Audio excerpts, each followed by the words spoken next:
But I worry that what's going to happen is we've already seen information wars. We've already seen information really getting kind of restricted as what you're going to see if you're in Russia. So all these people suddenly can't buy what they want. And I'm talking your average person. I'm not talking your Putin ally or your government official. I'm talking your average man and woman. Many of them are probably going to lose their jobs because if you're going to close down your factories or whatever. And I just think it's peculiar.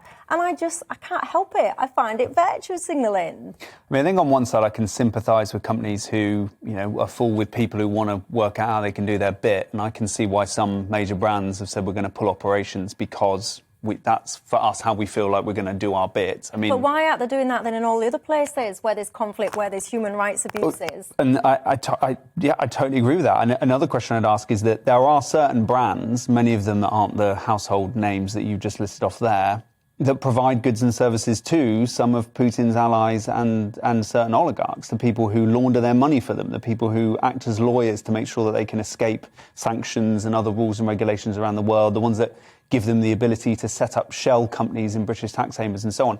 And we should be going after those businesses as people who are enablers of his regime, as well as, of course, I agree with you, there's sort of complexities here. I mean, another issue with those brands is that the Russian economy is now in serious trouble. And it also is probably partly a business decision where they're saying, well, I'm not sure if our business will continue. But yeah, I think there should be much more focus on the brands who are greater enablers of powerful people in Russia than necessarily the high street ones. But this epitomises the whole problem, that here we are talking about whether, Coca-Cola should be sold in Russia. Fine. But the reality is that Ukraine is at war with Russia, and it's guns and troops that win wars. And this just points up to me the complete sort of ineffectiveness of not what we're doing just now, but years of policy towards Ukraine in which we've treated it as a kind of a way of posturing on the world stage. Actually, when it comes to it, we don't have the muscle, and we have to have this kind of conversation, which